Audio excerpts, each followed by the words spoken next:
So what do you do when you have beliefs that work against you? Esther likes that song. She only knows one line from it. I should have just gone to bed. Instead of talking all night long and running her off, I should have just stopped talking. And so that's a really good thing. Stop taking score of what is unless it feels really good. You could have 5 active subjects in your life, like finances, things that are meaningful to you that you are doing, interests, relationships, things to do with your physical body. You could have several subjects active, and 4 of the 5 could be working not the way you want right now, and 1 could be working the way you want. And if you would give most of your attention to the one that's working, the other 4 would fall right into line, because you'd use that 1 to be the reason for your broadcast. And the reason for your broadcast, no matter what the subject, you see, this is important. You don't have to be broadcasting on a specific subject to attract good things on that specific subject. You just can't be broadcasting against something. Did you know that? You didn't know that, did you? That's why you think you've got to be really determined. You think you got to wrestle it to the ground. You think that you've got to really work hard on it. You just have to get happy about something. Now here's why. Step 1 is contrast has caused you to become decisive, vibrationally decisive. That's a good word. You have become vibrationally decisive. You don't even know all the things that you've decided, because it's been coming so incrementally, moment by moment, step by step, all through the days of this life and even before. And you've been broadcasting into your vibrational reality, your vortex of creation, incrementally on all levels of your being for longer than we even have time to talk about. And so there it is. You've asked, and source lined up with it, and law of attraction is attracting to it, and the cooperative components have been gathered, and so it's a done deal vibrationally. So then you say, and wisely so, Abraham, so just tell me this one thing. How do I get this amassed fortune out of the vortex and into the bank? How do I make it a reality for me where I can spend it? How do I turn it into the kind of currency that other people recognize? We know you dead guys are all hot on this vibrational currency, but I'd like some cash. How do I turn it into something that I can spend? Well, you do that by not contradicting it, by focusing upon the fact that you can't see it yet and you can't spend it yet. That's what faith is. It's a feeling about something even though you can't see it yet.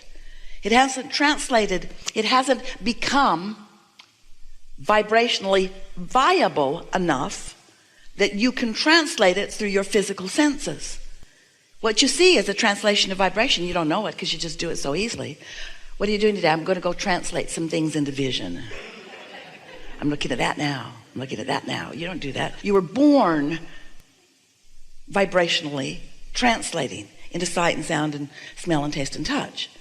And you were also born translating through your emotional center, your guidance system, to let you know whether you are a match to your own inner being, who is a match to this thing that you want, or not. You can tell by the way you feel. So since what you want is not vibrationally viable enough, now what do we mean by that? It hasn't been focused upon purely enough. It hasn't been focused upon without contradiction long enough that it is a strong enough signal. You have not let it become a strong enough signal that now you can translate it into manifestations. You see, how do you think becoming vibrationally viable? Because you are preparing your receptors to receive it. When you ask, it is given, it is revealed. But the question is, are you realizing what has been revealed? Or do you have your, I can't do it, I can't see it, I can't smell it, I can't taste it, I can't touch it, I can't hear it, blockade up, you see? And so, oh, that was so satisfying to say all of that to you, because you heard it, didn't you?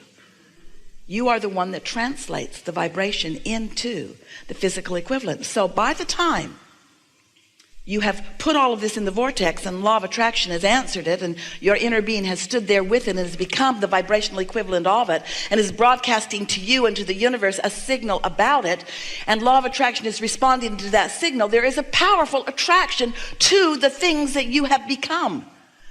Powerful attraction. It is huge, and it is done.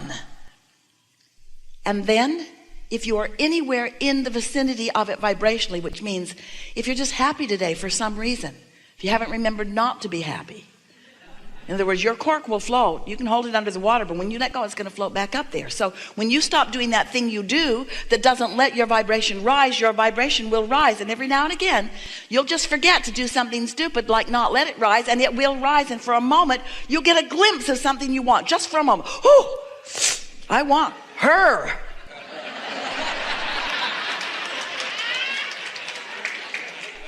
I want this. I want this. Don't you know that feeling?